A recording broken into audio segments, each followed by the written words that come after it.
আকৰ্ষণীয় কথাখিনিয়ে হৈছে নীৰৱতাৰ মাজেৰে প্ৰকৃতিক চোৱা, গ্ৰন্থ পঢ়া বা এই যে যিবিলাক বিষয়বস্তুৰ কথা ক'লোঁ, সেই বিষয়বস্তুবিলাকক নিত্য নতুন। সকলোকে নতুন এটা ভিডিঅ'লৈ স্বাগতম জনাইছোঁ। ডিব্ৰুগড় জিলাৰ অগ্ৰণী সামাজিক সাংস্কৃতিক অনুষ্ঠান মিলনজ্যোতি সংঘৰ উদ্যোগত তথা সদৌ অসম পুথি প্ৰকাশ আৰু বিক্ৰেতা সন্থাৰ সহযোগত আজি 12 ডিচেম্বৰৰ পৰা 22 ডিচেম্বৰ 2025লৈকে চকিডিঙি ফিল্ডত চতুৰ্দশ ডিব্ৰুগড় গ্ৰন্থমেলা অনুষ্ঠিত হৈছে।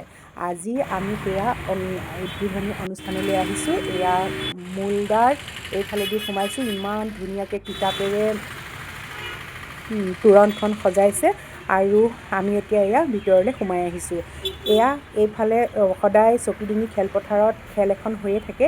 এতিয়া মহিলা ফুটবল খেল প্ৰতিযোগিতা হৈ আছে আৰু সেয়া খেলুৱৈসকলে খেল উপভোগ কৰিছে আৰু আমি আহি এয়া পালোহি গ্ৰন্থমেলাৰ বাকৰি। আপোনালোকক ইয়াৰ ভিতৰৰ পৰিৱেশটো এতিয়া দেখুৱাম।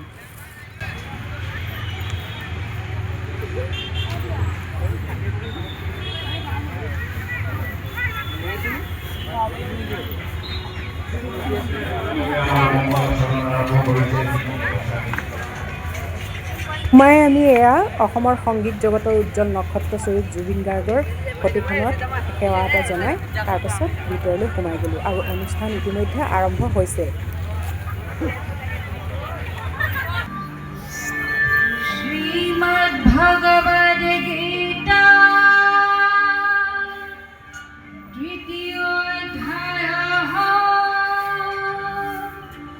কৰ্ময়োগः অৰ্জুন উৱাচ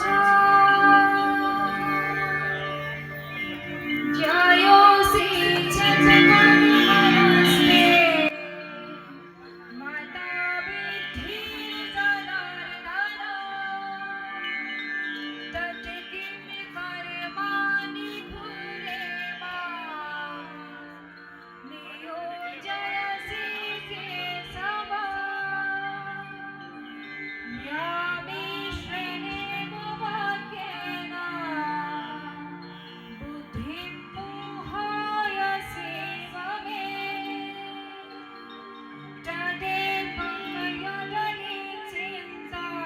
আজি উদ্বোধনী অনুষ্ঠানৰ উদ্বোধক আছিল বিশিষ্ট ঔপন্যাসিক তথা গল্পকাৰ অনুৰাধা শৰ্মা পূজাৰী বাইদেউ।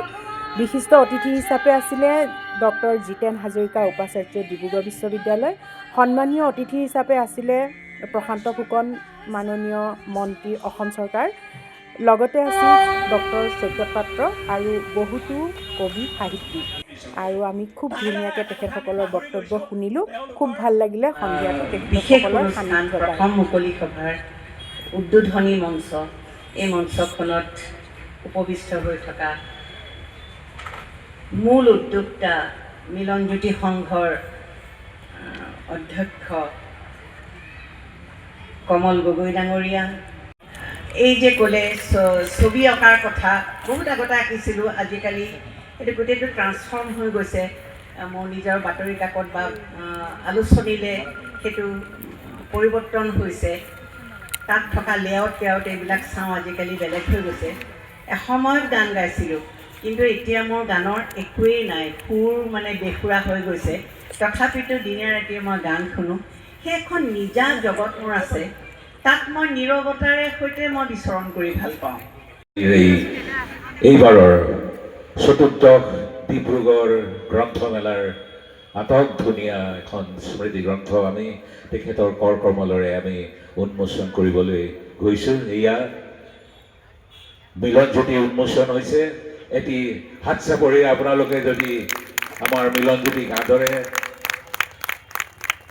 উন্মোচনীৰ পাছতে আছে অনুৰাধা শৰ্মা পূজাৰী বাইদেউৰ লগত অন্তৰংগ আলাপ আৰু তাৰ মাজতে আপোনালোকক মই বিপণীসমূহ দেখুৱাই দিছোঁ। এইখিনি আমাৰ হাতেৰে প্ৰস্তুত কৰা সামগ্ৰী। ইয়াত আমাৰ অসমৰ যিবোৰ ঐতিহ্য চকুৰ আৰু অস্ত্ৰোপচাৰ কৰিবলগীয়া হ'ল আপুৰুগীয়া গতিকে সম্পদ দায়িত্বটো সেইসমূহ ধুনীয়াকৈ আকস্মিকভাৱে হাতেৰে মই গ্ৰহণ নিৰ্মাণ কৰিবলগীয়া কৰি হ'ল আনিছে গতিকে কোনো লগত ধৰণৰ এয়া প্ৰস্তুতি নাই গতিকে বাইদেউৰ কোনো প্ৰশ্ন নাই হাতেৰে প্ৰস্তুত কৰা কিছুমান কেৱল আমি কথা পাতি বস্ত্ৰ আৰু এয়া সাধাৰণতে কথা বুলি কিতাপসমূহ ক'লে খুব মানুহৰ আত্মাৰ ধুনীয়াকৈ প্ৰকাশ বুলি ষ্টলবিলাকত কোৱা হয় সজাই ৰাখিছে মানুহৰ যাতে গ্ৰাহকৰ সাহিত্যিক একো ধৰণে অসুবিধা নহয় কিতাপ মানুহগৰাকী বিচাৰিবলৈ সম্পৰ্কে জানিব পাৰি এতিয়া আপোনালোকক কিন্তু আকৌ বাইদেউৱেতো পুনৰবাৰ মই অনৰ্গল কথা পৰিৱেশটো কৈ আছে দেখুৱাই তেখেতৰ দিছোঁ লিখাৰ যোগেদি আমি কিছুমান প্ৰত্যেকেই ষ্টল আমাৰ মনৰ ধুনীয়াকৈ ভাৱবিলাক সজাই আছে সম্পূৰ্ণ আমাৰো হোৱাগৈ থাকেই নাই কিন্তু সাহিত্যিক এজনে কি কৰে সেই এটা কৌশল কৰি তেখেতে লিখি যায় সেই লিখাৰ কৌশলৰ যোগেদি তেখেতে সাহিত্যিক হিচাপে পৰিগণিত হয় কিন্তু বাইদেউ আমাৰ ভাল লাগে কি আমি যদি কিতাপ পঢ়িবলৈ লৈছিলোঁ সেই সময়তে আপুনি আত্মপ্ৰকাশ কৰিছিল আৰু আপোনাৰ গতিকে আমাক এনেকুৱা ধৰণে সংগঠিত কৰিলে এই যে কিতাপৰ লগত এটা সংযোগ স্থাপন কৰাৰ ভূমিকা ললে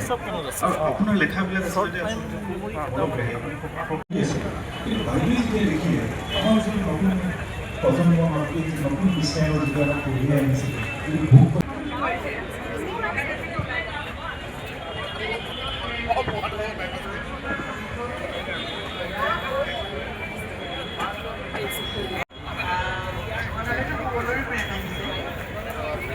এটা বিশৃংখল ৰূপ গ্ৰহণ কৰিলে